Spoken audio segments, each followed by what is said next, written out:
getting worse since the terrorist attack against Israel by Hamas on the 7th of October.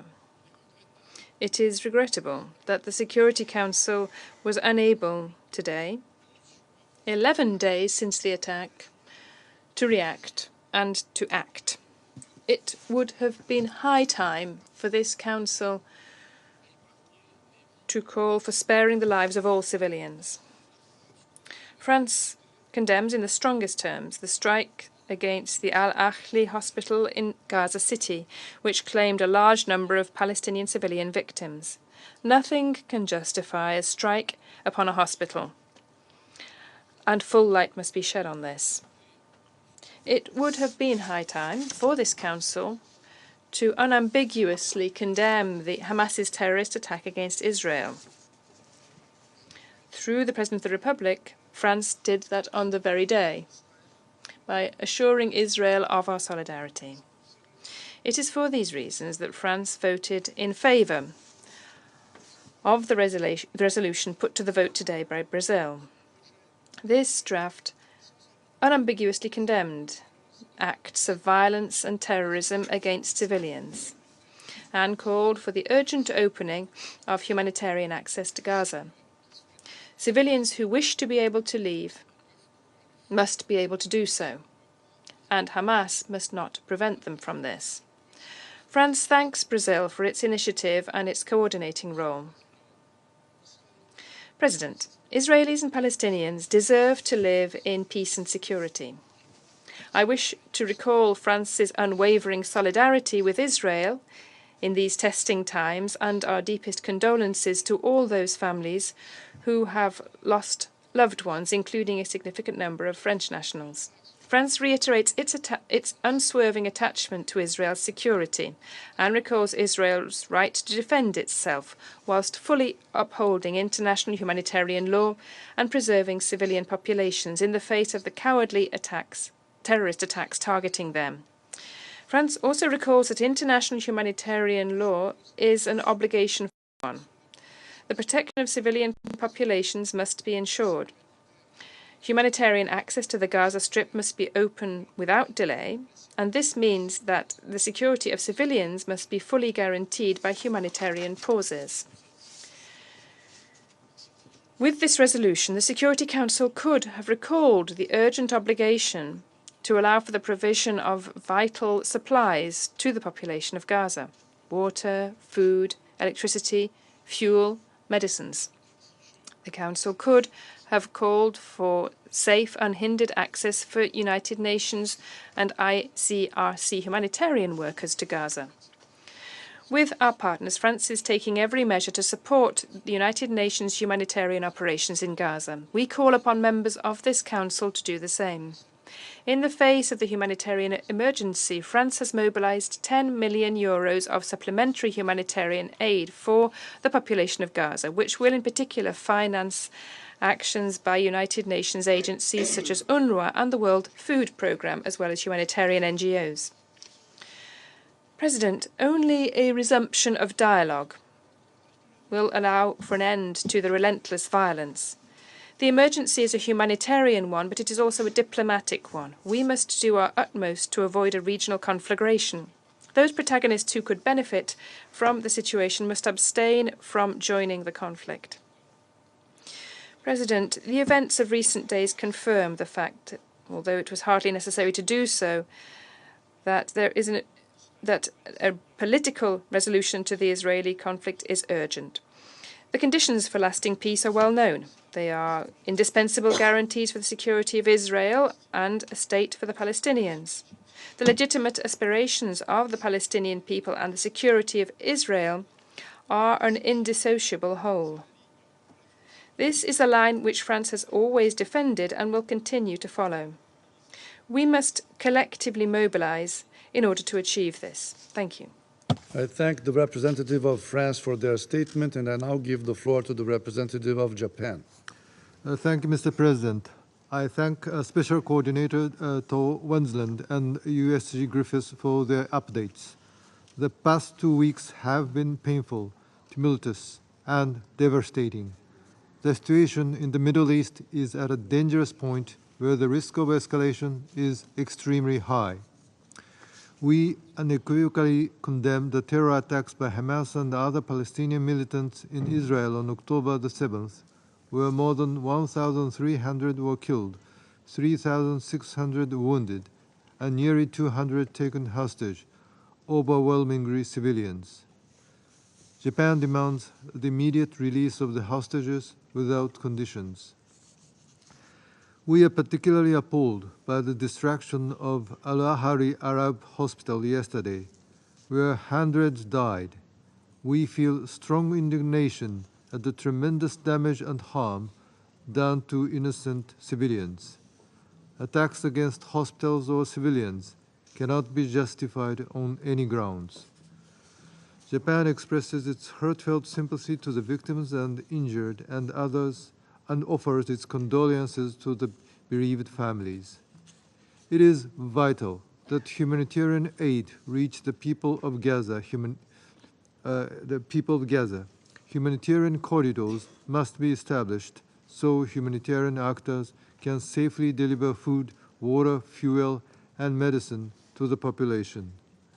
We echo the Secretary General's call on Israel to ensure rapid and unimpeded access for humanitarian aid to reach those relying on this assistance for their survival. The risk of spillover, both regionally and globally, is real. We must choose a path that will bring us closer to peace, security, and stability. And in this vein, Japan welcomes President Biden's visit to Israel, as well as engagement by other players, including Secretary General and UN agencies, that could urgently address the dire humanitarian situation in Gaza. We also encourage regional and other players to continue their efforts in negotiating the release of the hostages. For our part, Japan is engaging with other Council members to find common ground and take actions toward alleviating the plight of people in Gaza and preventing further escalation. Whatever the position of respective member states toward the peace process in the Middle East, one thing remains clear. No one wants to witness further loss of lives of the innocent. We must act without further delay. I thank you. I thank the representative of Japan for their statement, and I now give the floor to the representative of the United Kingdom. Thank you, President. And I'd like to start by thanking Under Secretary General Griffiths and Special Coordinator Wennesland for their sobering briefings. And through you, may I also thank your teams who are working tirelessly in the region, including in the face of considerable personal risk. And again, we extend our condolences to those who have lost their lives.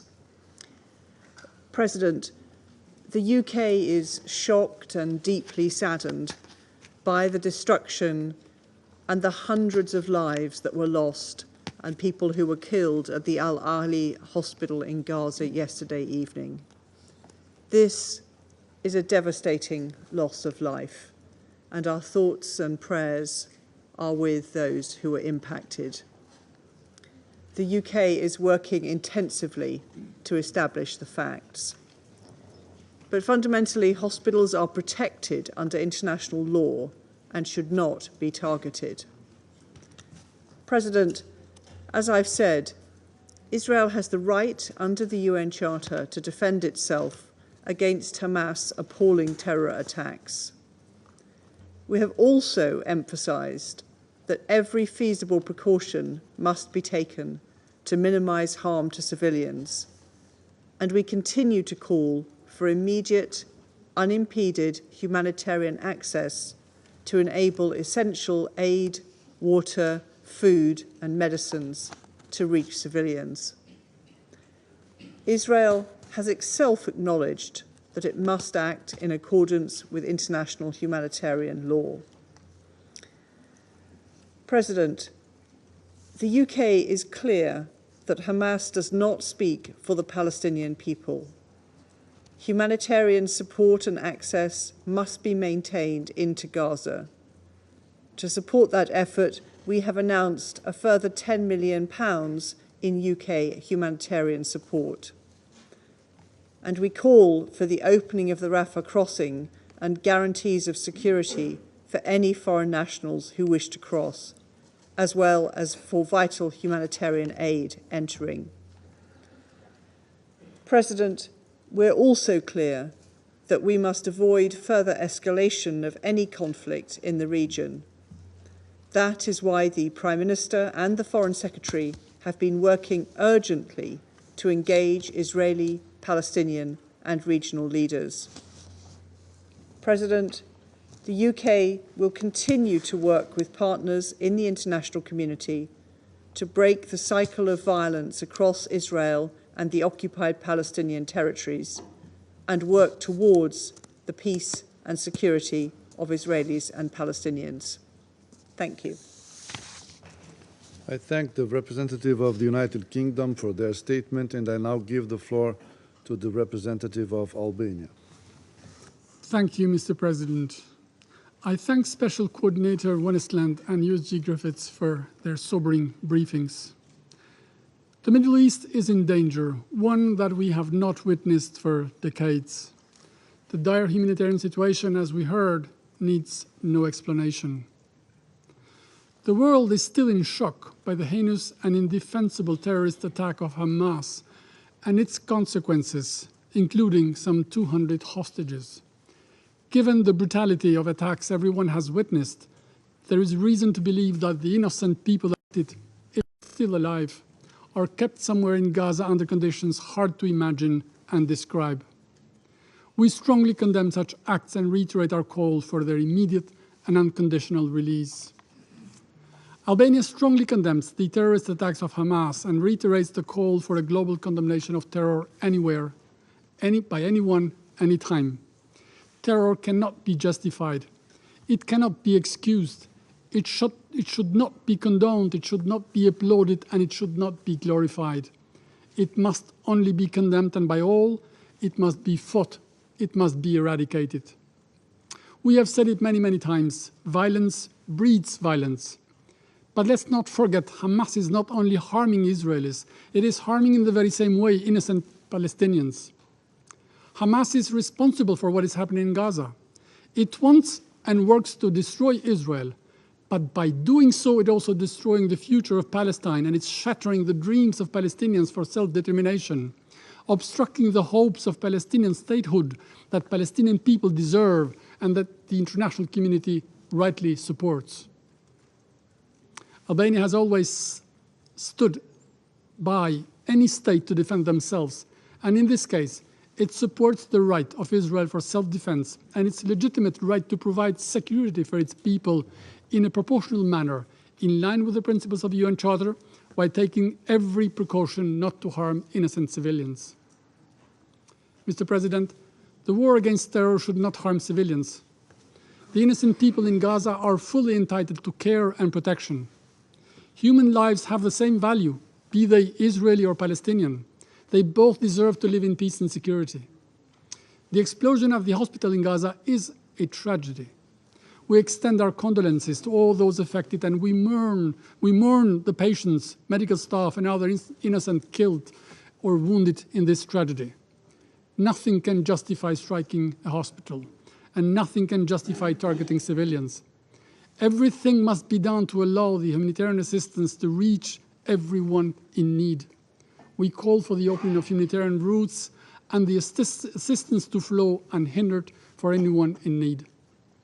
Colleagues, as in every conflict, in the absence of independently verified facts, guilt shifts sides, amplified nowadays like never before by social media. We must stick to facts, not judged by emotions. Therefore, all the light must be shed on the hospital attack. Facts have to be established and perpetrators must be held to account. Colleagues, in less than 2 weeks, thousands of Israelis and Palestinians have been killed.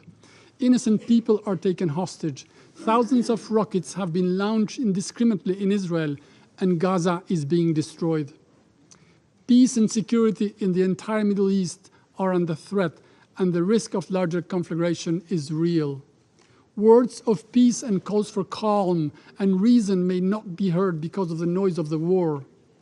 But we should never, ever resign from efforts to bring the peace process back on track whenever this is possible. The regional and international actors must continue their efforts in order to respond quickly and wisely to the new reality and avoid the crisis spillover in the region and beyond. For us, there is no alternative. There can be no other possible solution than the one we have always supported and embraced. Two democratic states, Israel and Palestine, for two people, Israelis and Palestinians living side by side in peace, security, and dignity. And I thank you. I thank the representative of Albania for their statement, and I now give the floor to the representative of Malta. Thank you, President, for convening this emergency session. I also thank Special Coordinator Wensland and USG Griffiths for their sobering briefings. All words will fall short as describing the horror that befell the al-Ahli Baptist Hospital and the people of Gaza yesterday. One missile strike ended the lives of hundreds of people, all of whom were already acutely vulnerable. Malta condemns this action in the harshest terms. It tragically illustrates that there are no safe zones in Gaza. The Gazan population has nowhere to go. Many women and children, believing hospitals to be sanctuaries, have sought refuge within their confines, trusting in their status as protected spaces. While we recall the terror perpetrated by Hamas, as we speak, countless civilians in Gaza are devoid of basic amenities like running water or electricity. There is growing concern of dehydration and waterborne diseases, given the collapse of water and sanitation services. People are turning to UNRWA schools and hospitals throughout the area, seeking assurances of safety. It is imperative that this safety is assured. Safe zones must be immediately established and respected by all parties. The scale of the tragedy unfolding is a direct result of the chaos and devastation that permeates a conflict when international rules and norms are trampled upon. It is the international community's responsibility to make sure that these rules that are enshrined in international law guide our way forward. We stress that those with influence over the parties must underline the importance of respecting international humanitarian law. In this regard, Malta urges for an immediate humanitarian pause to take place. Humanitarian corridors also desperately need to be established to ensure that millions of civilians in Gaza are met with core necessities, including water, food, and medicine. It is an obligation of all parties to conflict to facilitate the delivery of humanitarian assistance. Parties must ensure that UN, ICRC, and humanitarian personnel are heeded full protection in their priceless work. We are distressed to learn that since 7th October, several aid workers have lost their lives to this war. We call for the establishment of an effective humanitarian notification system to be established in Gaza to protect civilians and aid workers alike. We cannot fail to underline the heroic work being undertaken by UNRWA. The agency operates in highly dangerous situations, going over and above their operational capacity. Malta condemned the deadly attack on an UNRWA school in Al-Maghzi, which also took place yesterday. Malta will be doubling its contribution to UNRWA, and we call for donors to step up their contributions, as many have done already. President, Malta is gravely alarmed at the growing risks of regional escalation due to this unprecedented war. It is critical that we prevent a regional spillover which would destabilize the entire region. We are concerned at the upsurge of violence in the West Bank, where over 60 Palestinians, including 16 children, have also been killed since 7 October. Dangerous skirmishes along the blue line between Lebanon and Israel are also deeply worrying and need to cease immediately. We call for all parties to exercise the utmost restraint and commit to a full de-escalation to avoid further human suffering and devastation. In the midst of this dark period, It is our responsibility to remain determined in ensuring that a just and comprehensive resolution to the Middle East conflict encapsulates all our efforts moving forward. We remain firm in our belief that this can only be achieved through a just and comprehensive resolution based on a two-state solution along the pre-1967 borders, addressing the legitimate aspirations of both sides, with Jerusalem as the future capital of two states, living side by side in peace and security, in line with the relevant Security Council resolutions and internationally agreed parameters. It is crucial for the Israeli and Palestinian peoples and for our shared humanity. Thank you. I thank the representative of Malta for their statement, and I now give the floor to the representative of the United States. Thank you, Mr. President. And thank you, Special Coordinator Wensland and Undersecretary General Griffiths, for your sobering briefings. Colleagues, President Biden just spoke to these issues in Israel, and he has made clear the United States is outraged and saddened by the explosion at the al-Ahli hospital in Gaza. We mourn this terrible loss of life. We mourn all the innocent civilians killed or wounded in this tragedy. Today, all of our hearts are heavy. My heart is heavy, and it is with the victims and the victims' loved ones. I cannot imagine the pain, the grief, the anguish they are going through.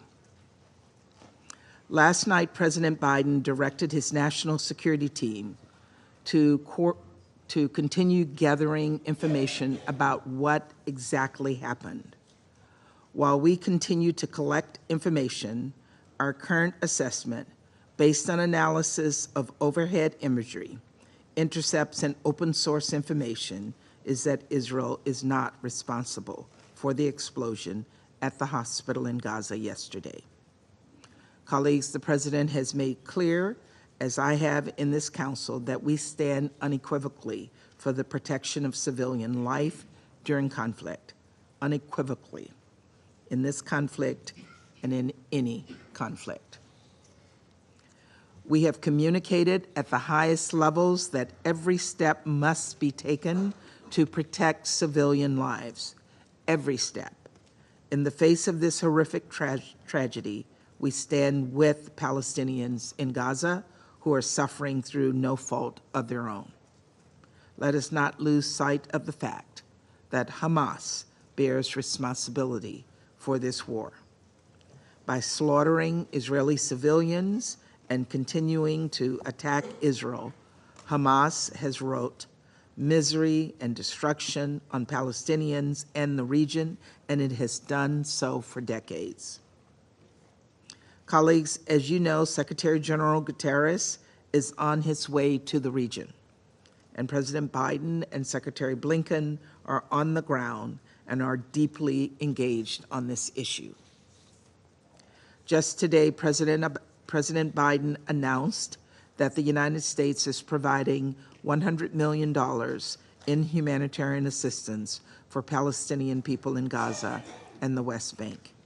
This money will support over 1 million displaced and conflict-affected Palestinians.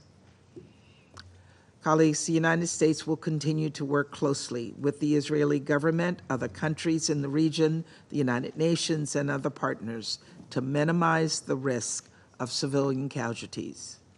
The loss of any innocent life is heartbreaking and unacceptable, and we must all do everything possible to protect civilians. Thank you, Mr. President. I thank the representative of the United States for their statement. Then I'll give the floor to the representative of Mozambique. Thank you, Mr. President. Mr. President, Mozambique thanks Russia and the United Arab Emirates for convening this meeting. We also appreciate your readiness to schedule it.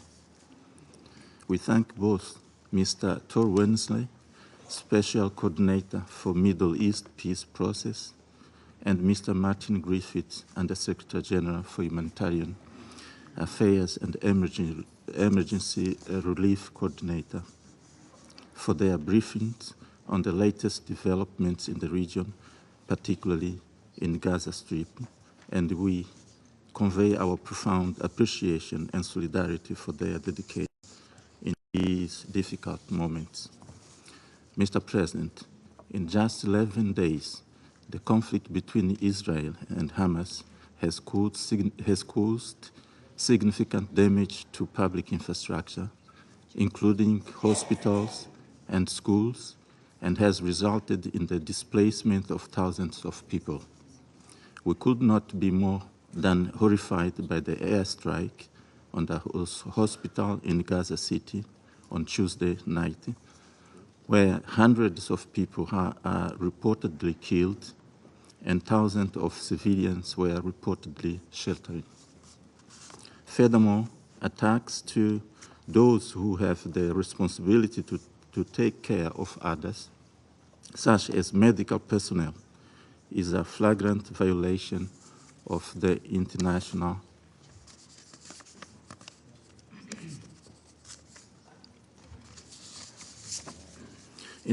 humanitarian law, and it can be perceived as war crimes. Needless to say that the situation has been further exacerbated by Israel's blockade of the Gaza Strip, leading to a shortage of basic necessities such as food, water, medical supplies, just to mention but a few. We strongly condemn the attacks to the civilian population, mainly children, women, and the elderly who suffer the most from the atrocities and grave effects of this war. In this regard, we reiterate our call loudly and clearly to the parties to de-escalate the tension, stop the bloodshed, halt the attacks, and stop the human suffering in the occupied territories in Gaza Strip. We should ensure that humanitarian assistance reaches desperate citizens immediately and unconditionally. As it is being described, the humanitarian situation is indeed dire, and it is reaching unprecedented levels of alarm.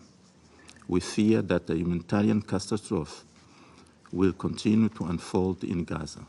We therefore call on the international community to ensure respect for the fundamentals of international law and the protection of civilians. Mr. President, we all know that the Israel-Palestinian conflict has been ongoing for decades, and it is a complex issue that requires a multifaceted approach to resolve. In fact, there have been many grassroots peace-building efforts between Israelis and Palestinians which have shown promise in fostering peaceful coexistence. It is therefore our firm belief that Israel and Palestine can only resolve their difference through peace and dialogue. We hold the view that peace is always possible if the conflicting parties are genuinely willing to follow the path of justice and tolerance. Concurrently, we resolutely reiterate our appeal to the members of this Council to redouble their role of influence toward a sustainable solution to the Palestinian situation in full compliance with the relevant resolutions, decisions, and other instruments of the United Nations.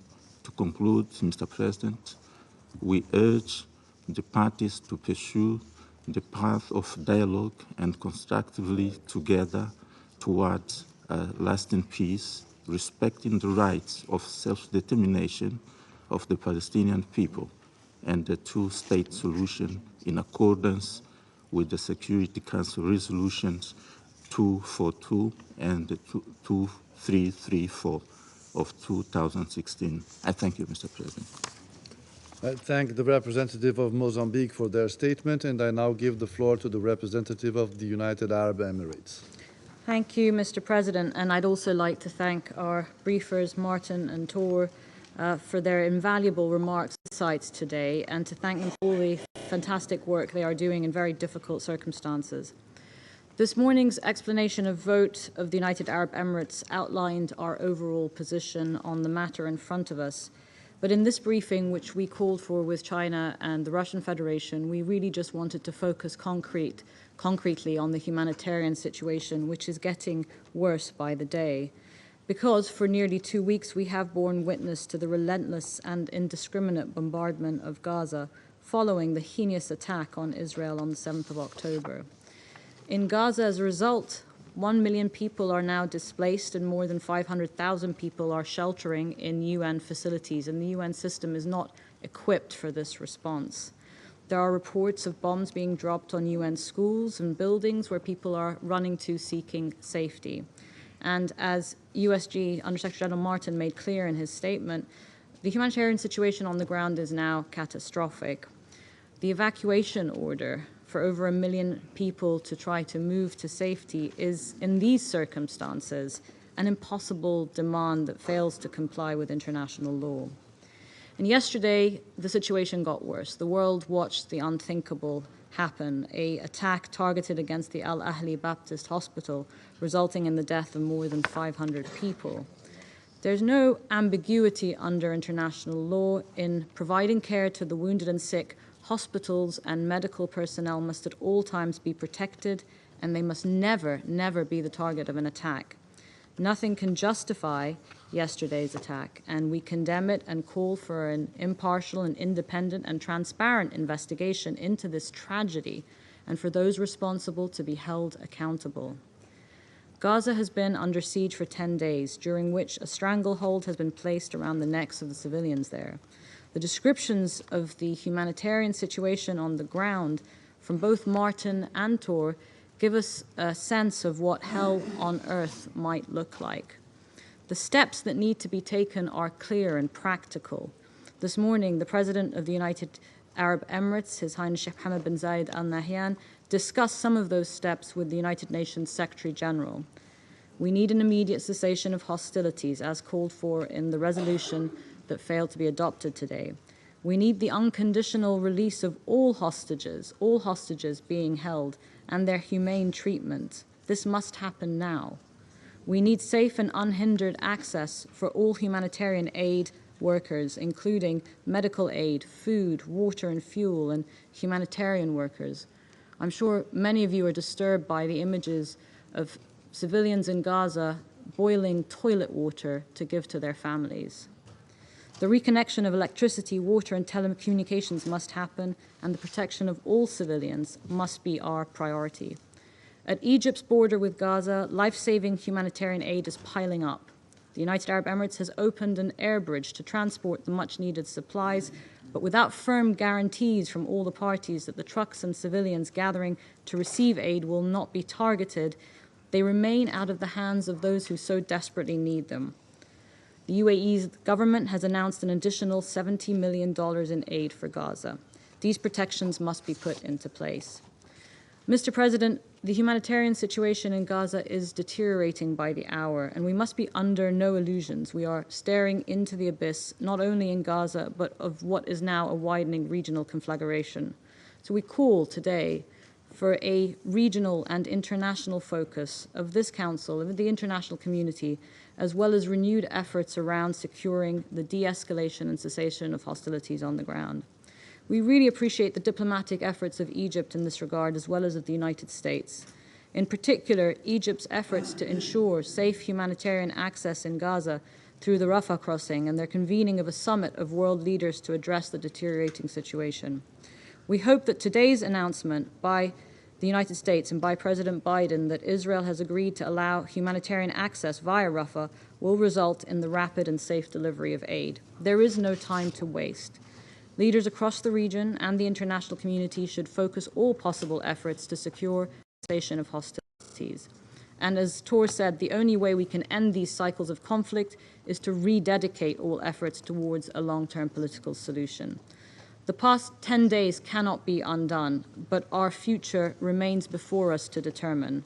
How we act now to preserve our shared humanity, ensure respect for international humanitarian law, and alleviate the dire suffering of the people of Gaza will determine that course. Thank you.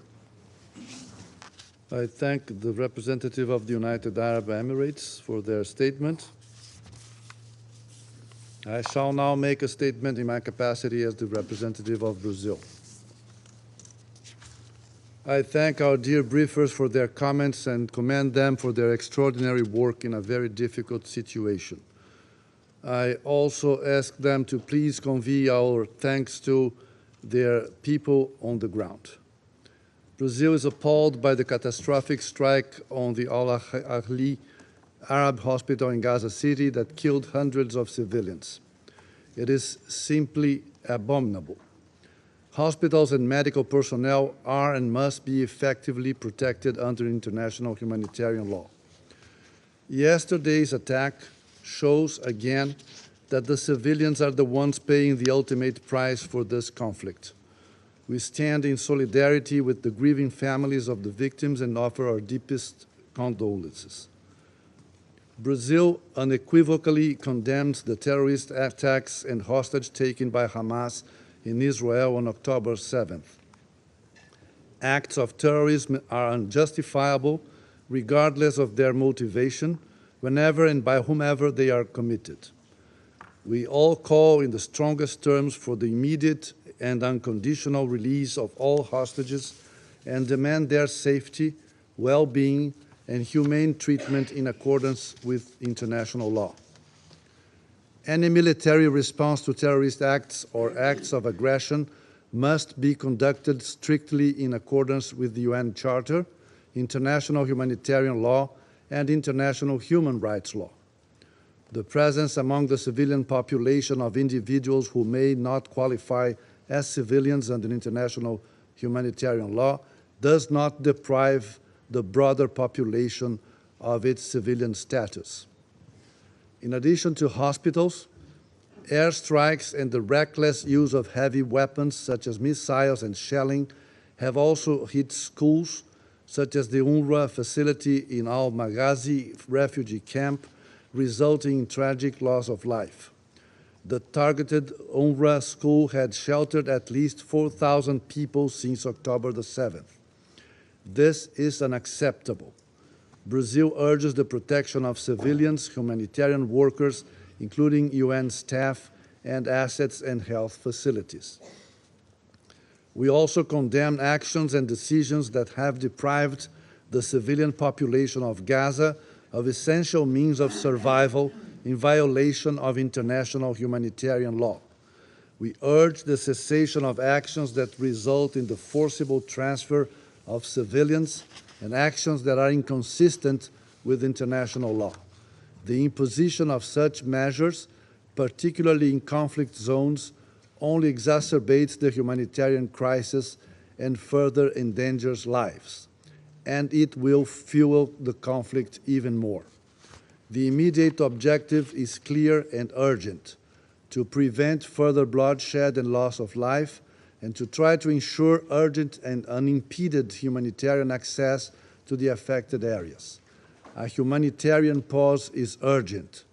Efforts should aim at a cessation of hostilities that would help to ensure the protection of civilians both in Israel and Palestine. To save succeeding generations from the scourge of war are among the very first words of the United Nations Charter, and these words were the primary motivation for the creation of the United Nations. How the United Nations, and the Security Council in particular, deals with the current humanitarian catastrophe will say a great deal about the future of the United Nations and multilateralism as a whole. Thank you. I resume my function as President of the Council. I now give the floor to the permanent observer of the Observer State of Palestine.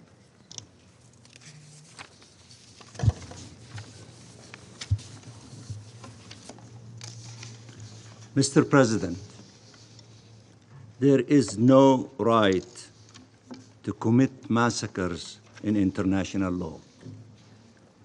Israel is perpetrating massacres in Gaza every single day. For over 10 days now, You have witnessed it killing entire families, bomb shelters, schools, hospitals, residential buildings, convoys. You have heard it telling people to head south of Gaza and then bomb the south. You have heard and seen it telling people they had a choice between forced displacement and death, and then subject them to both. It is beyond belief that some still speak of a right to self-defense of an occupying power that has made clear it is seeking blind vengeance, forced transfer, and annihilation of our people. You will all say civilian lives should be protected, and yet some of you, until now, continue being unable to call for a stop to the assault, to call for an immediate ceasefire. Those who cannot or will not call for a ceasefire will lose any credibility, any authority, and share some of the responsibility for the devastation that is occurring now. And what will occur next? And no one should want to be seen as complicit in these mass killings or their continuation. Had this council called for a ceasefire 2 days ago and acted accordingly, it would have saved hundreds of lives.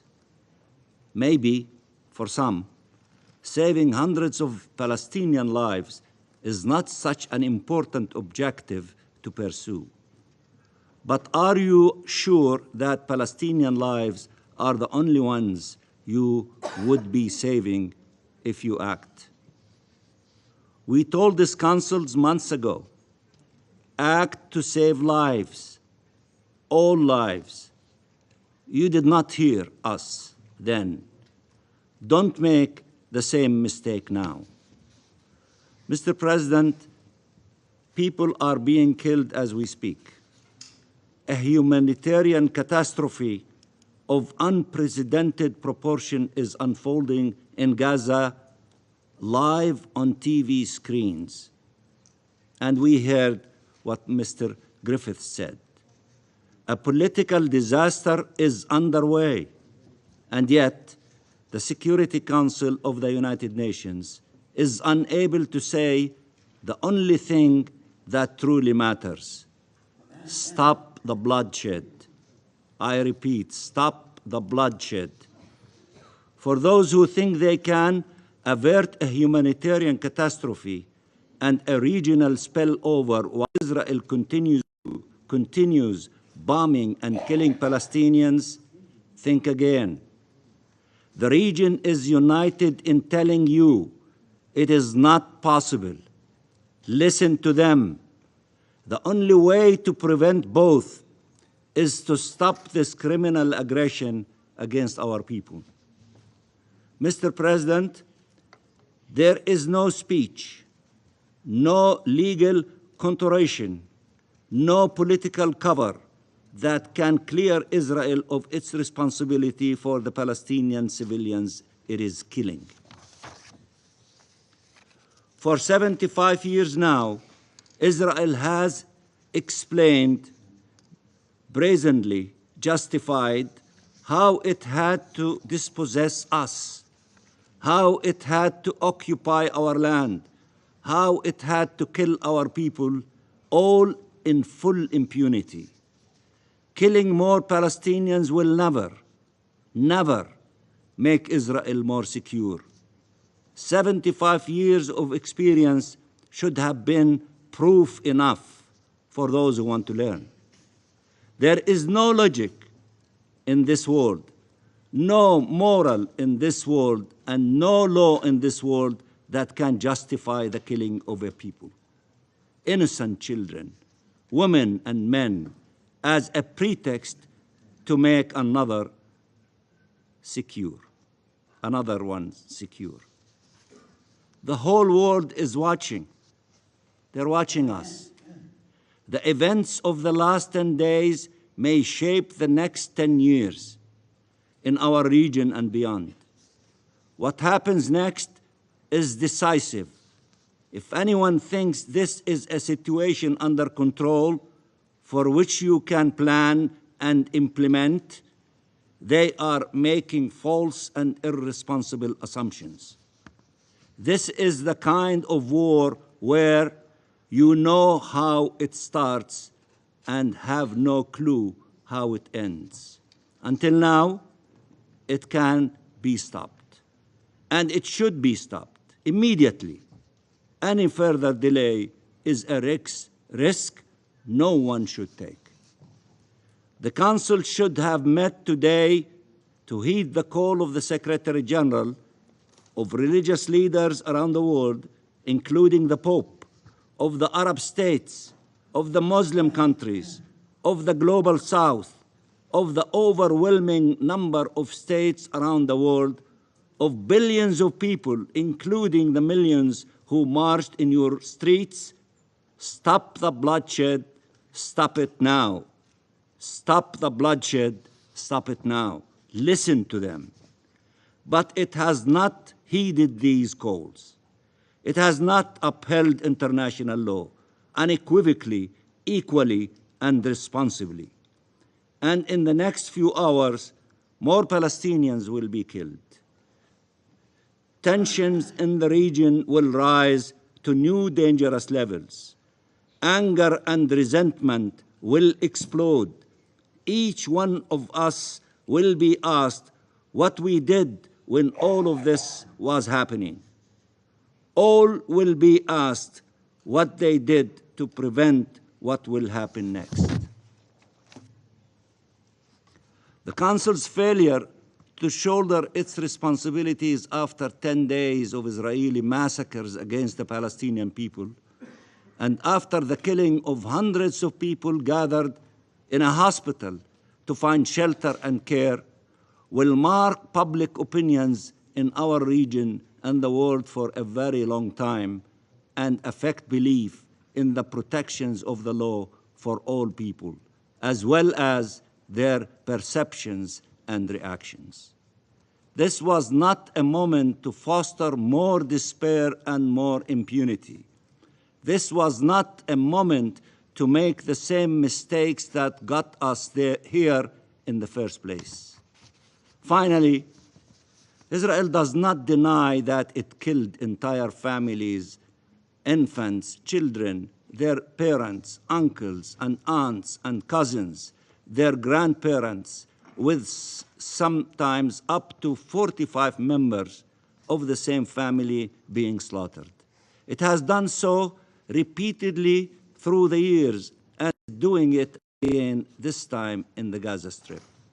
It has now killed 3,500 Palestinians, almost all civilians, including more than 1,000 children. It admitted it was killing all of them, but urged it could not do otherwise. Their deaths were not its fault, even though it killed them. But the hospital massacre had such an impact on global public opinion that it had to change tactics and change its original story into a new one. So Israel will deny responsibility for the massacre in the Baptist hospital al-Ahli, just as it made every effort to deny its responsibility in the killing of Shireen Abu Akleh and Muhammad al-Durra, and in the many massacres it had perpetrated over the decades, despite overwhelming evidence to the contrary. It will blame the Palestinians for their own death, as it has always done, and it will attempt to present evidence to that effect to this Council. Remember, the last time somebody presented evidence in this chamber to justify war. Do you remember that? Somebody came with technological devices and pictures and what have you to convince you of evidence. Remember the last time somebody presented evidence in this chamber to justify war. I am sure the Council, the media, and the world will not be fooled by such theater again. These are serious times. They require serious and responsible leadership. One this Council has failed to provide. Some members here are losing an opportunity to change our region for the better. Whatever their calculations, they are wrong. May they change course before it is too late. Reality on the ground will overtake any plans you may have. Shaping it or enduring it is a decision that needs to be made now. Thank you, Mr. President. I thank the permanent observer of the Observer State of Palestine for his statement. I now give the floor to the representative of Israel. Thank you, Mr. President. Distinguished Council members, what is going on here? I'm truly shocked. I'm horrified. I truly don't understand what is going on here. The most barbaric and wide-scale terror attack in decades, bigger than 9/11, was perpetrated 11 days ago, and it seems like this Council has already forgotten. The pictures and footage from the October 7th pogrom are seared into my brain, in every Israeli's brain, forever. But it seems that I must remind some of you of what happened.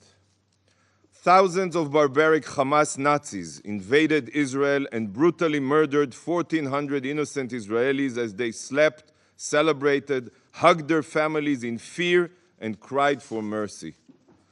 Some were raped, others beheaded, and some were burned alive while bound and gagged. Many were children, and hundreds were young people at a music festival.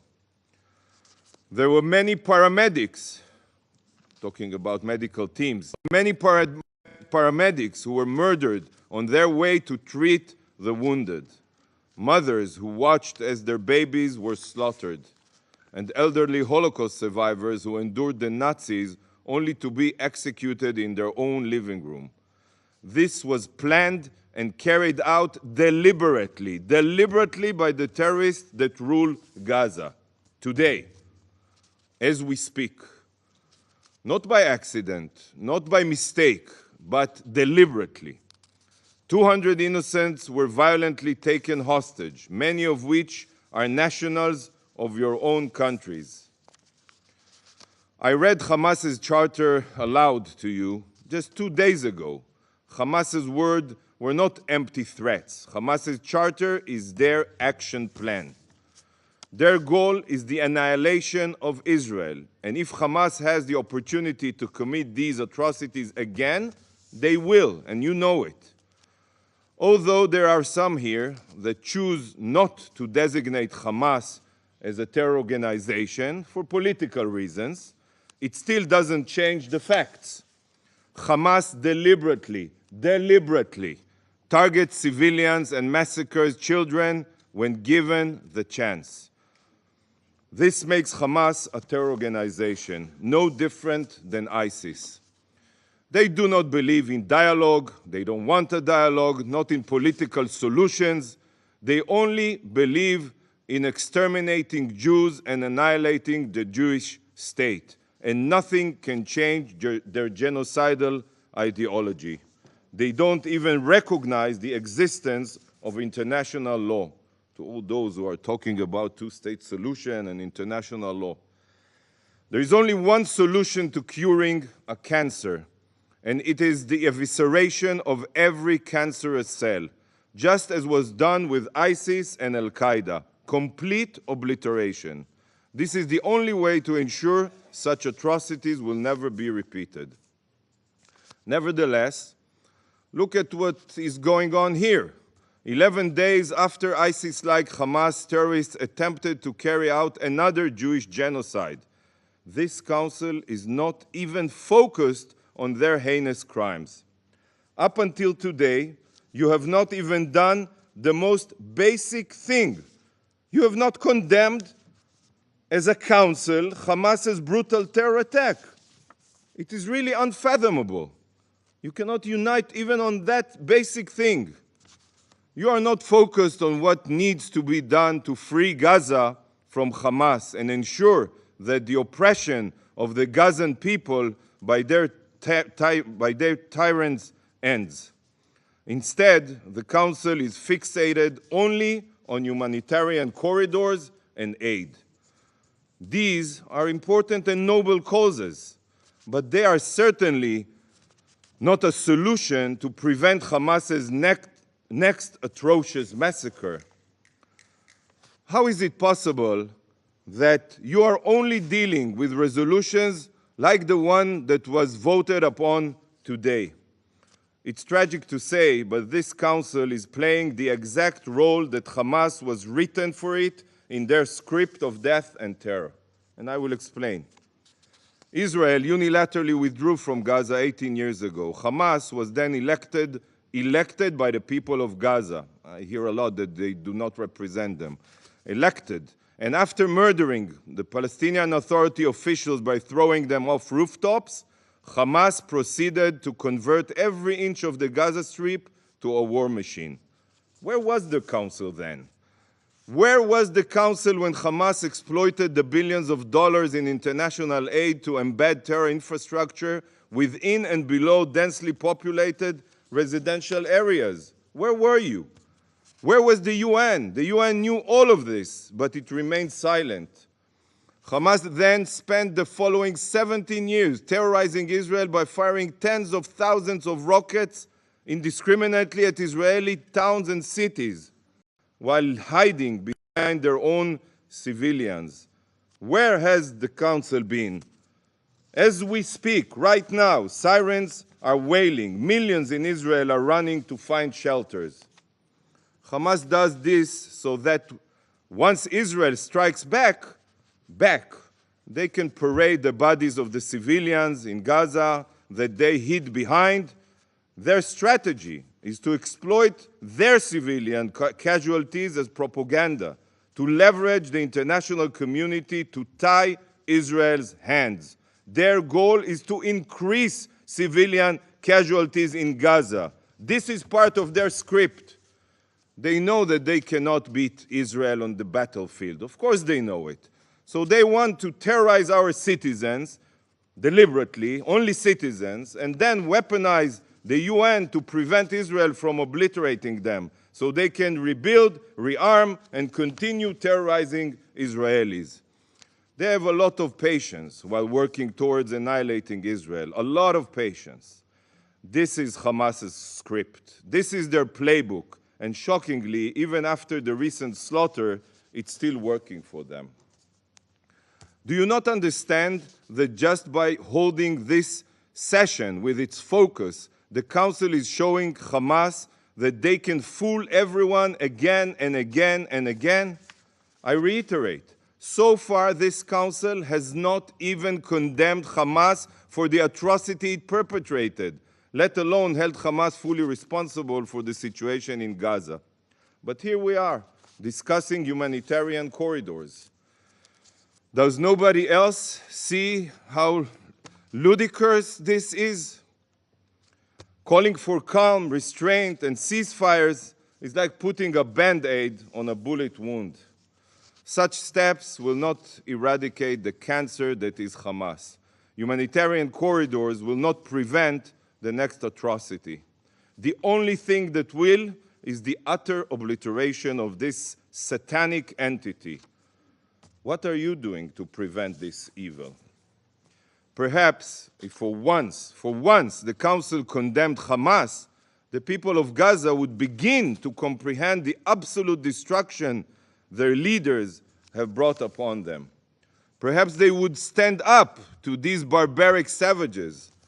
Yet every time the international community pressures Israel and attempts to tie our hands, it only serves to embolden these genocidal terrorists, increases their popularity, and ensure that this evil lives to see another day. Distinguished Council members, perhaps the most fundamental part of this issue is that some have still not internalized what Hamas truly is. This emergency session and the resolution voted upon were triggered, we all know it, by the propaganda of savage jihadists. Let that sink in. Claims made by baby-killing terrorists were accepted here and repeated today, by the way, at face value, without a second thought. And this is what triggered this session. Every piece of information that comes out of Gaza cannot be trusted. Hamas runs Gaza. Hamas runs all Gazan institutions. So whatever comes out of the Strip is not the truth. It is what Hamas wants you to hear. Sadly, transparency and the truth are not central values for genocidal terrorists. In August 2022, Sarah Mascroft, the former head of office for OCHA in Gaza, tweeted a condemnation of the Palestinian Islamic Jihad for their indiscriminate rocket fire at Israeli civilians. August 2022, you can check. Almost immediately, Ms. Mascroft, the head of OCHA, was removed from her post and deleted her tweet. This made Israel very upset, obviously, so I asked her boss, I hope he's still with us, Under-Secretary General Griffith, UN would remove an official from their post for condemning acts of terror that deserve UN condemnation. Do you know what he told me? He said that Ms. Mascroft was transferred because, according to UN information and assessments, there was danger to her life. Danger to her life. If a UN official received death threats for telling the truth about the terrorists, try to imagine how any Gazan feels about telling the truth. Not only are official Gazan sources absolutely unreliable as they are terrorists, they would also be immediately murdered if they say something that Hamas doesn't like. So, distinguished council member, I have to ask you a question. What does this say about whoever decides to believe the claims of a terror organization without any fact-checking? The al-Ahli hospital was hit by, and only by, a Palestinian Islamic Jihad rocket. What happened yesterday, including the tragic loss of life of civilians, was the sole fault of Hamas. Israel has lots of footage and even an audio recording from Palestinian Islamic Jihad terrorists to prove this beyond a fraction of a doubt. Nevertheless, the Secretary General and numerous UN officials immediately accepted the claims of baby-killing terrorists. What a disgrace. And today, some of you repeated these lies. How can the Secretary General forget that he has the obligation to verify the facts before issuing a condemnation? I guess it's easy when it comes to Israel. Mere months ago, the Secretary General himself signed off on a report detailing how the misfired rockets of Gazan terrorists killed and maimed dozens of Gazan children and medical personnel. We demand an apology. An apology. The UN and some on this council rushed to adopt the lies of ISIS-like terrorists and refused to accept the hard evidence of a law-abiding democracy. You should apologize. Apologize for never convening the council when Hamas rockets are fired deliberately at Israeli hospitals. Barzilai Hospital in Ashkelon was directly hit by a Hamas rockets just last week. Where was the council? Apologize for years of putting your heads in the ground while Hamas ceaselessly build up its war machine in Gaza. Distinguished council members, stop following Hamas's script. Stop playing by Hamas's rules. The time has come for this council to hold Hamas fully and solely accountable for the war crimes committed. This council should be purely focused on condemning the Hamas terrorists, supporting Israel's right to defend itself, and demanding from Hamas to immediately and unconditionally return our hostages. Israel's rescue mission can end very quickly if Hamas terrorists turn themselves in and release all of the hostages. But this rescue mission will not end until Israel ensures that Hamas atrocities can never be repeated again. And there is no way to ensure this other than the obliteration of Hamas's capabilities. Thank you, Mr. President. I thank the representative of Israel for their statement. Before giving the floor to the next speaker, I would like to say the following. To ensure that all speakers enjoy the same sizable audience, I strongly recommend that statements do not exceed 5 minutes, if possible. I now give the floor to the representative of Jordan. Thank you, Mr. President. I make this statement on behalf of the Arab group against the backdrop of the tragic events in Gaza, where we lack the fair voice of the international community and any active and effective international action to protect the Palestinian people in Gaza. The Arab group condemns in the strongest words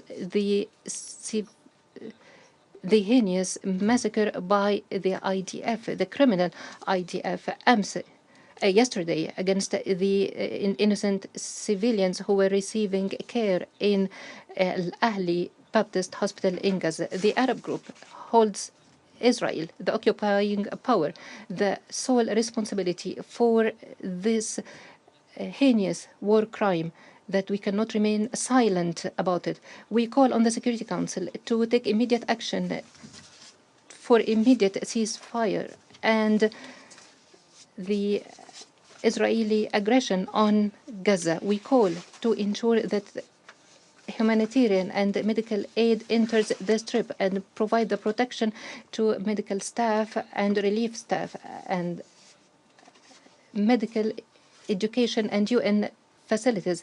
And we also call for preventing the forcible displacement of the people of Gaza. Mr. President, the heinous crimes of the occupation are contravening with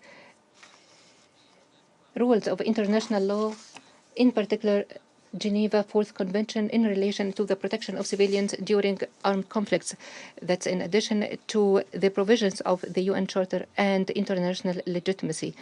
We recall the Security Council Resolution 2286 that provides that those working in the medical field and healthcare should not be targeted, and it condemns all attacks against the medical staff and calls for providing the adequate protection. Mr. President, the Arab group calls for holding Israel accountable, Israel, the occupying power, for the massacres and crimes it continues to commit against the defenseless Palestinian people. The targeting by Israel of the Baptist Ahli Hospital is not coming out of vacuum. As we mentioned before, the pronouncements from the Israeli officials was clear. It indicated that Israel will not respect the humanitarian and moral values which sees that hospitals should be evicted. That triggered the response from the WHO and different UN entities. They confirmed that the forced eviction and targeting of medical facilities and staff are severe violations to international humanitarian law. In relation to what was said by Martin Griffith a short while ago, a warning has been issued by Israeli authorities to 20 medical institutions, including the Baptist Hospital. That is shortly before the attack on the hospital. In this connection, we stress that the heinous crimes against the people of Gaza are crimes against the humanity of all of us. Condemn this attack is a humanitarian call, purely humanitarian call, that makes it incumbent upon us to unify, to put an end to this war and to provide the necessary international protection to the Palestinian people immediately. The Arab group warns that this war against the innocent civilians has entered a serious phase that will take the region to a disaster. The international community and the Security Council should assume its responsibility in maintaining international peace and security by putting an end and the killing of children, women, and elderly. We stress that we will be the advocate defenders of the rights of Palestinians and their just cause, and we stress that the reason behind the conflict is this occupation. If we want peace and security, the Palestinian cause should be resolved with the establishment of the independent Palestinian state along the borders of June 1967, with its Jerusalem as its capital and according to international resolutions and the Arab peace initiatives. In conclusion, we express our heartfelt condolences to the families of the martyrs, and we call God to have mercy on them and to grant recovery to those who are wounded and injured. Thank you, Mr. President. I thank the representative of Jordan for their statement, and I now give the floor to the representative of Egypt. شكرا سيد الرئيس وهنئكم على تولي رئاسة المجلس وأشكر مارتن جريفيث. Thank you, President. I should like to congratulate you upon assuming the presidency of the Security Council. I'd like to thank Martin. I'd like to thank Tomlinson. Thank you for your briefings. Furthermore, thank you the UAE and the Russian Federation, which asked for this emergency session of the Council to be convened in light of the Israeli bombing of the Baptist Hospital, al-Ahli Hospital, in the Gaza Strip. This was part and parcel of an attempt to uproot the Palestinian people, forcing it to leave its territory. This crime committed on the 17th of October is a new chapter in a long series of violations, which did not begin on the 8th of October. They began much earlier than that. They began when the occupation began. This requires the international community to put an end to its current policy and begin to hold to account in a legal, political session everyone who commissioned, participated, called for, and ordered these crimes, the crimes committed yesterday included. The events underway in Palestine call on us to shoulder our responsibility. And we're all well aware that our friends, Brazil, will be able to shoulder its responsibility and fulfill these duties as part of their presidential duties. And this is necessary because what's going on, it poses unimaginable risks to the region and to international peace and security. These risks cannot be ruled out. Therefore, we warned against and took action to avoid these risks on numerous occasions. The occupation cannot go on. These crimes cannot be overlooked. Unilateral measures taken, specifically the broadening and extending of the illegitimate, illegal settlements, the crimes being committed, the desecration of holy sites, the political deadlock owing to Israel's intransigence, the condescending fashion with which Israel treats international law, all of this is fuel to the fire. The We must ensure that no one uses what we've just said as a pretext. They shouldn't recycle narratives accusing us of terrorism. We'd like to therefore reiterate, speaking before you, speaking before this august assembly, speaking before the world, our categorical rejection and direct condemnation of all acts which involve taking of civilian hostages. This is a position which we expressed. We did this clearly, and all Arab states have in fact expressed their position very clearly at the ministerial meeting of the Council of the League of Arab States earlier this year.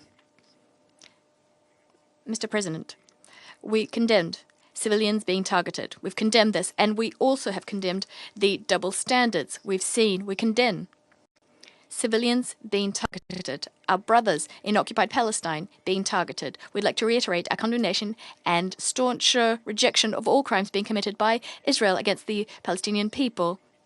The latest such crime is the targeting of al-Ahli Baptist Hospital yesterday. We'd like to reaffirm our rejection of Israel's attempts to evade responsibility and attempts taken by certain international parties to cover for Israel by providing false excuses. And this is what resulted in the impossible situation we have on our hands in Palestinian territory in the Gaza Strip.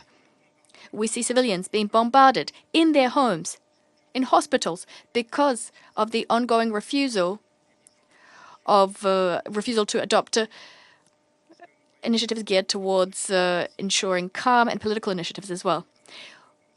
Unless the international community shoulders its share of responsibility in full, unless this august council shoulders its full share of responsibility vis-à-vis this explosive situation, we won't have a clear vision of the procedure that's required. And we do have a clear vision. We need an immediate and unconditional cessation of hostilities. And we are surprised.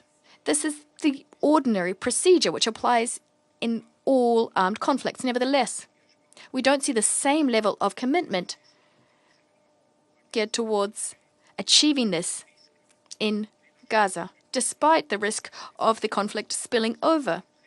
There are some states which have not done their utmost to achieve a ceasefire, but we must say that they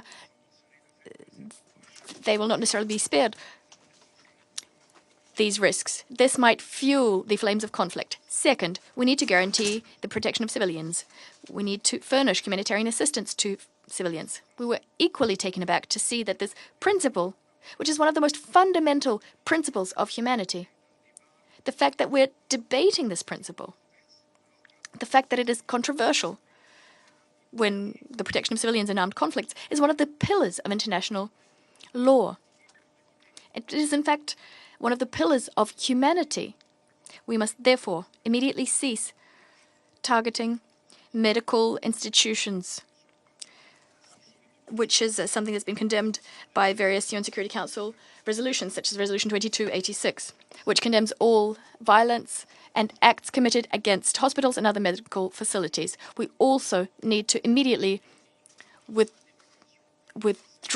abolish the evacuation order. That's what Israel calls it. This is one of the most abominable instances of forced transfer of populations in the modern era. This is a fallacious justification which Israel claims to be a means of protecting civilians. Third, we must put an end to hate speech, to justification of crimes committed against the Palestinian people, to their demonization. Animals. This is a term that was used by an official of a country which claims to be democratic. This description, these words, were not commented on by other states which continuously talk about the principles of humanity. This kind of speech poisons our minds and fuels conflict. Fourth, we need to do our utmost to deploy all efforts to free detainees, hostages, and ensure they're treated in keeping with international law and the principle of humanity. Mr. Chairman, Egypt, ever since the latest conflict began, has been working as part of its historic role to help the Palestinian people and restore peace. We're working with this vision in mind. We want to establish a ceasefire by taking measures to uphold and guarantee humanitarian access to the Gaza Strip and to mobilize sufficient aid. Egypt also called for the convening of an emergency summit in Cairo on the 21st of October with the participation of all international parties and regional parties affected by the crisis. Under these very pressing circumstances, given the risk of escalation, in order to overcome this crisis and somehow pave the way for a lasting, comprehensive and fair solution, we stand convinced that simply managing the crisis, circumscribing the aspirations of the Palestinian people, is an approach which should be consigned to history. Mr. President, Egypt, the Egyptian people all over the world have their eyes on you. The eyes of the world are on you, on the Security Council, so that the Security Council shoulders its responsibility, puts an end to this war which was waged by Israel against Palestinian territories and against an innocent, unarmed people. And all this people wants is to enjoy its fundamental rights to freedom and to live in dignity in an independent state like all other peoples of the world. Thank you, Mr. President. I thank the representative of Egypt for their statement. I insist that to ensure that all speakers enjoy the same sizable audience, we strongly recommend that statements do not exceed 5 minutes, and also for the sake of a good communication, that speakers speak in a tone of, in a rhythm that will allow a good translation and the good performance of our translators. Thank you. I now give the floor to the representative of Oman. السلام عليكم ورحمة الله وبركاته. أدلي بهذا البيان نيابة عن الدول الأعضاء في مجلس التعاون لدول الخليج العربية وهي I'm making this statement on behalf of the members of the Operational Council, that is the Kingdom of Saudi Arabia, Bahrain, Oman, the State of Qatar, Kuwait, the UAE, and the Sultanate of Oman, as I already said. Allow me at the outset to align myself with the statement that's just been delivered by the representative of the Hashemite Kingdom of Jordan on behalf of the Arab Group. I wish to congratulate you and your friendly country, Brazil, for the presidency of the Security Council this month. I wish you every success in your leadership of the work of this Council in order to maintain international peace and security and to strengthen the status of international law and the credibility of this Council. In parallel with the noble principles and the august aims of the United Nations Charter, Mr. President, ladies and gentlemen, the Council held a meeting a few days ago to review the developments in the situation in the Middle East, and particularly in the occupied Palestinian territories and the Gaza Strip, and to undertake measures and tangible, practical steps to maintain peace, security, and to avoid an escalation and the blood flowing. Unfortunately, this Council wasn't able to take a resolution. The result is more murders, more destruction, increasing collective punishment, and innocent souls who have been killed. It is not a new situation, particularly with regard to Israel. For 75 years, this Council, which is mandated by the international community, has been unable to find a solution, a lasting, comprehensive, fair solution to this situation on the basis of legal international law resolutions, on the basis of international law, including the resolutions adopted by this Council itself, including Resolution 2243 and 2334. What we're seeing today is nothing new. It is the outcome of victims on both sides. The result is victims on both sides and a full lack of security. The cause of all this is two double standards, which has led Israel to rely on this council and its resolution, to defy this council and its resolutions. Once, time and again, it has perpetrated massacres against the Palestinian people. This people that have put their confidence, their trust in the international community. They put their trust in this council to provide necessary protection. The massacre of the al-Ahli Baptist Hospital in Gaza, which to now counts 500 martyrs, most of whom are women, children, and older persons, as well as medical staff, not to mention the hundreds of wounded, is a dangerous escalation. Isn't this a violation of international law? Isn't this a violation of international humanitarian law, including the Geneva Conventions of 1949? Isn't Israel here an occupying state in the Palestinian territory which has a responsibility to protect civilians in the time of war?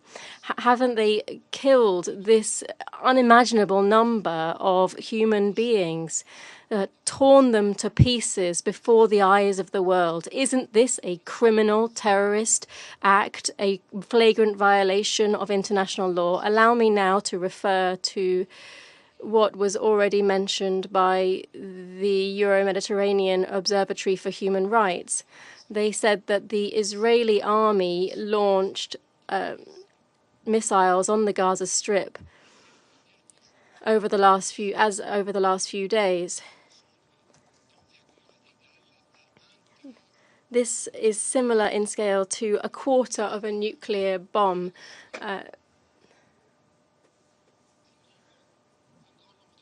Killing many Palestinians every hour. This is a pursued cycle of violence that has destroyed 17,000 residential buildings, more than 87,000 residential units. Added to that, we see the destruction of schools, 18 mosques, 165 other holy sites, and the number continues to increase. If this isn't a violation, if it isn't a massacre perpetrated against the Palestinian people, allow me to ask you then, when will the international community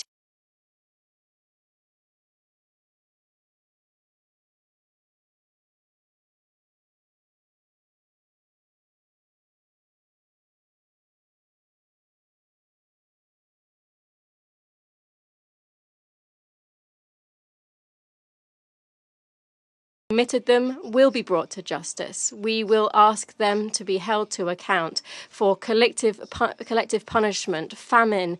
These are criminal acts that are rejected, that have been practiced, but they were practiced by Nazis during the Second World War, and have no place today in today's world. The international community placed its trust in this August Council to guarantee non-repetition of what happened, to protect future generations from the scourge of war. We ask you, the international community asks you, as does the Palestinian people, to shoulder the responsibility that falls to you, this council. This council must act responsibly to maintain international peace and security, to protect civilians.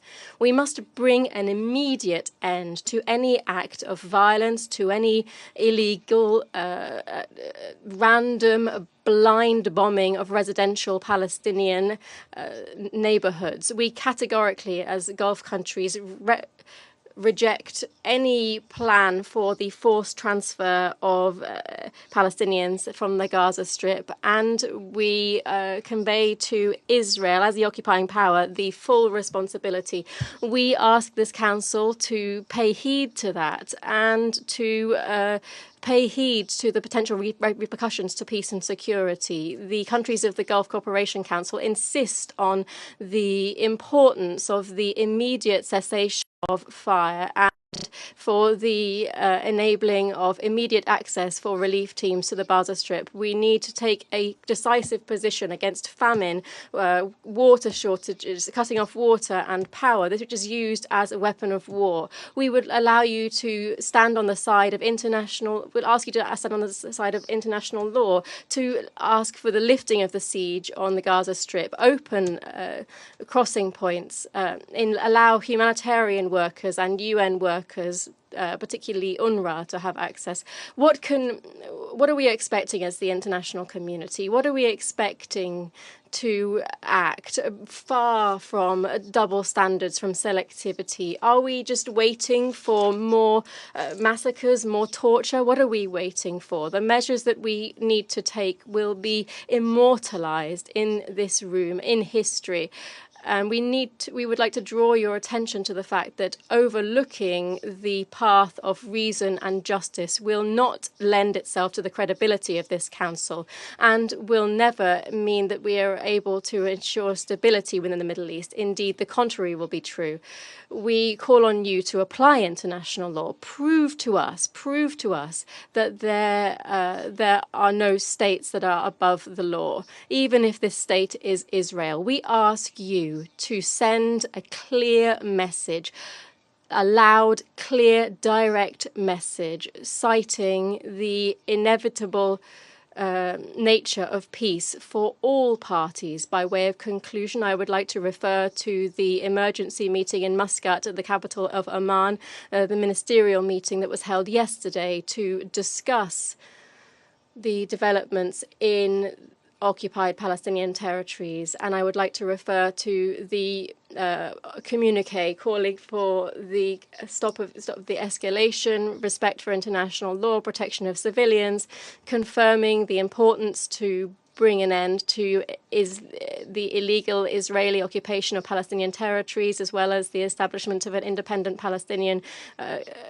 within the 1967 borders with East Jerusalem as its capital. The communique called on the international community to take immediate, effective steps to ensure that this becomes a reality pursuant to international law, and urge the international community to support the resilience of the Palestinian people on its land, while warning off any attempt to displace this people from its territory, and to guarantee a comprehensive solution under international law and the Arab Peace Initiative and the Security Council and General Assembly resolutions. We also asked for collective opposition to any attempt for the displacement of this crisis that has been worsened to neighboring countries. Thank you very much. I thank the representative of Oman for their statement, and I now give the floor to the representative of Libya. السيد الرئيس في البداية ليبيا President, at the outset, Libya would like to align itself with the statement delivered by the ambassador of Jordan on behalf of the Arab group, as well as the statement delivered on behalf of the GCC by Oman. We should like to express Libya's condemnation of the state and the people, and in the strongest possible terms, our condemnation of the atrocities, the atrocious aggression committed against the Baptist Hospital in Gaza City yesterday. This is a murderous machine which is boasting about its power, the support it has garnered. It has taken hundreds of innocent martyrs, women and children, the sick, as well as medical personnel. This is a new chapter in a series of crimes to which the people of Gaza have been subjected. The question today is this a collective punishment, perhaps, which might constitute a crime against humanity? It seems that you're waiting for another Rwanda, in contravention of the principles of humanity and international humanitarian law. Unfortunately,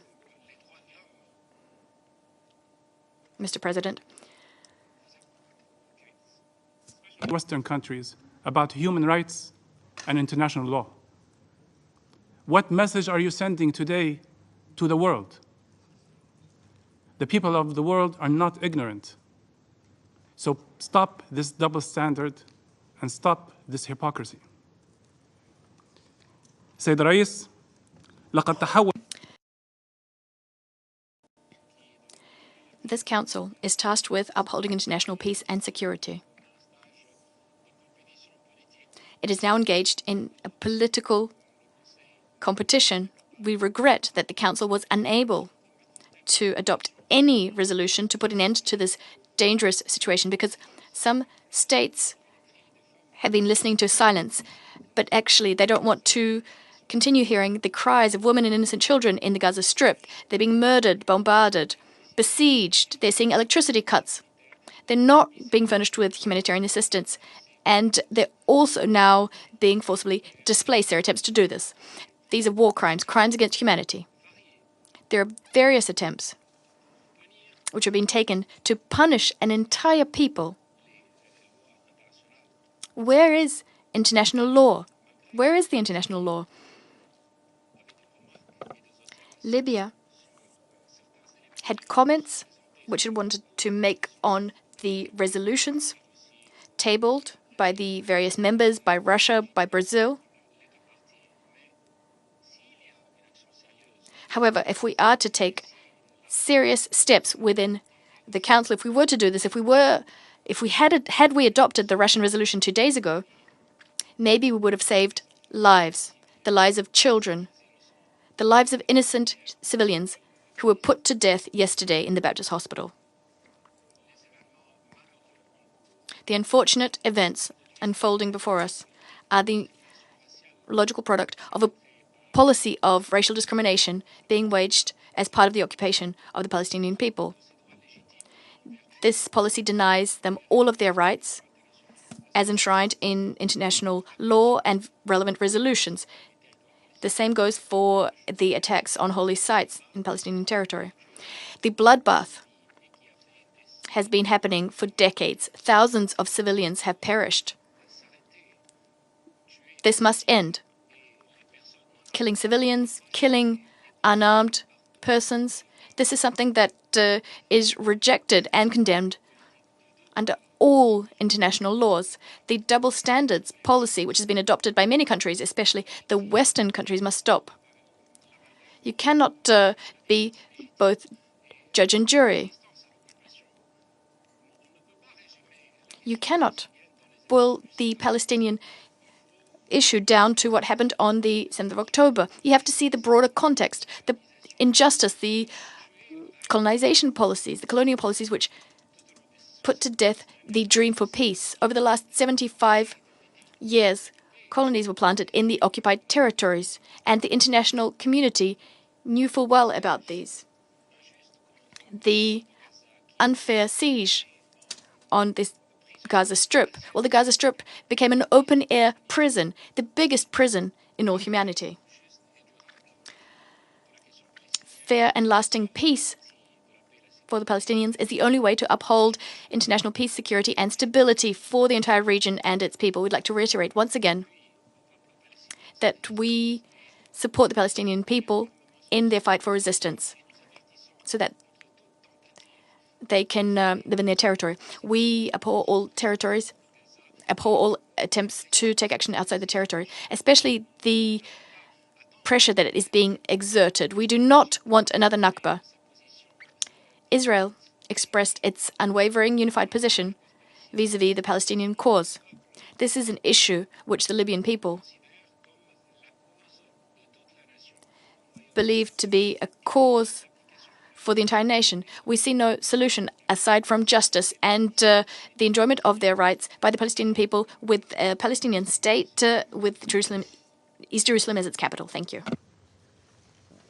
I thank the representative of Libya for their statement, and I now give the floor to the representative of Tunisia. Thank you, Mr. President. We align ourselves with the statement of Jordan on behalf of the Arab group. I would like to thank Mr. Tomlinson and Martin Griffiths for their briefings. Also, we express our wholehearted condolences to the fraternal Palestinian people in the aftermath of the brutal aggression perpetrated by the occupying forces, which violated all international instruments. This is a new link in a chain of atrocities and massacres that are perpetrated every single day against the Palestinian people amidst a deafening silence of the international community.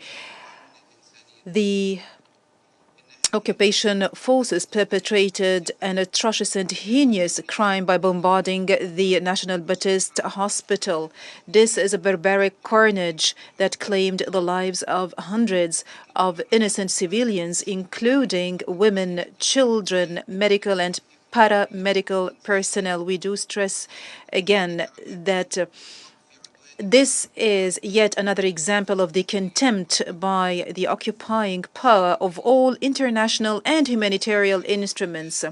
Tunisia expresses its condemnation in the strongest terms of this cowardly aggression against Palestinian civilians, and we call for putting an end to impunity in the case of war crimes and genocide, those crimes that are assiduously and presumptuously perpetrated by Israel against the Palestinian people. We call upon all the countries of the international community to shoulder their moral and legal responsibility to put an end to the policies of aggression and to hold the occupying forces accountable for the forcible displacement and killing of Palestinians and the massive and collective punishment exacted thereby against Palestinians for decades.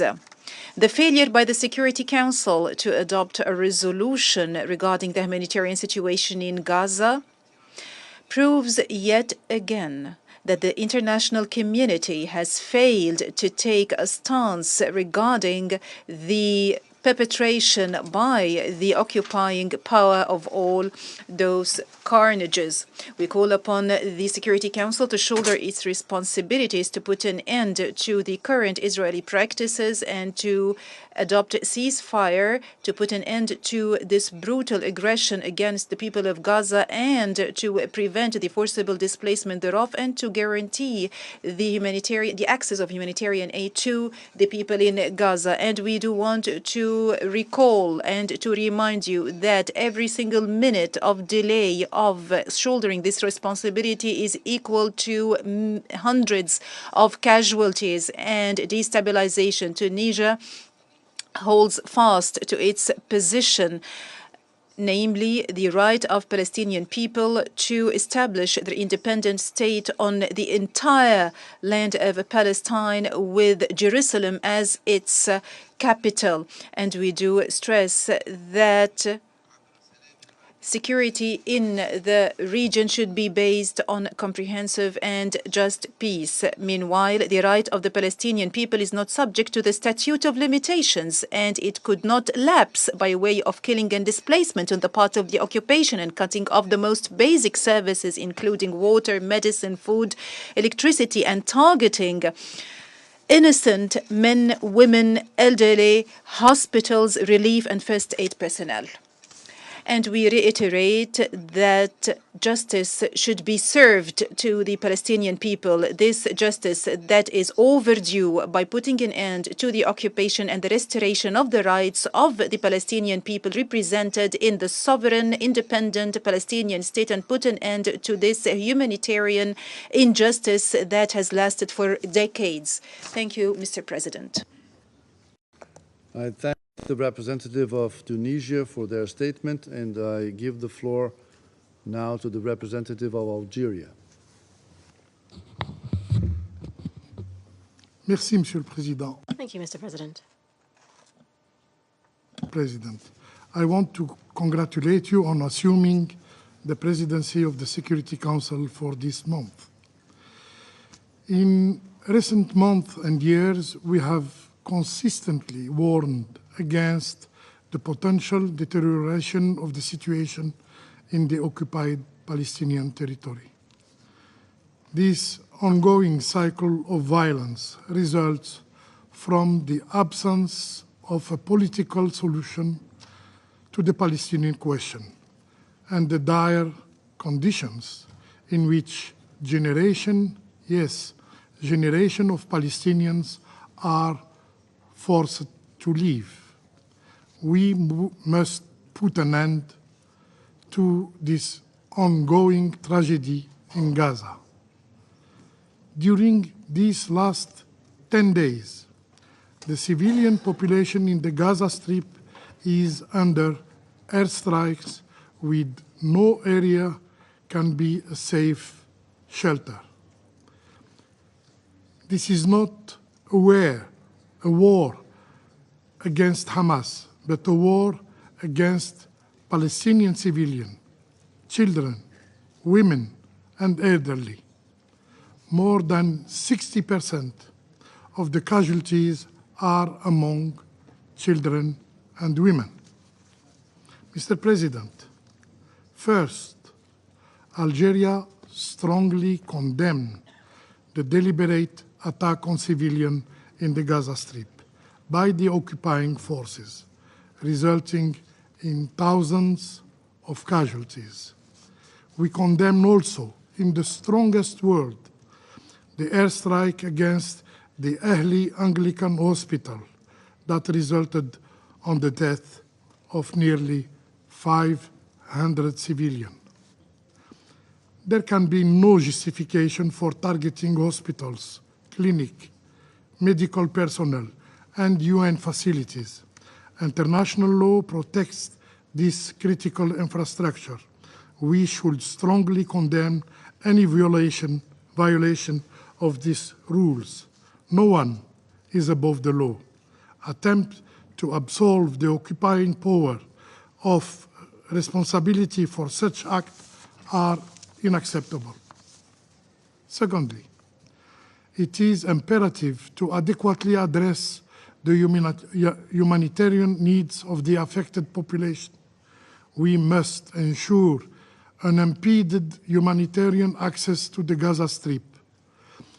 The occupying power should lift its siege and collaborate with UN humanitarian agencies. It must also rescind its order to evacuate the northern area of Gaza. Third, any attempt to equate the Palestinian people and the occupying power is unacceptable.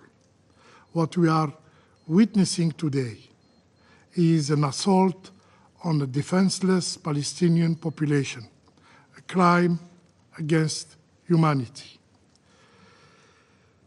Mr. President, in conclusion, I want to reiterate the solidarity and support of the Algerian people to the Palestinian people.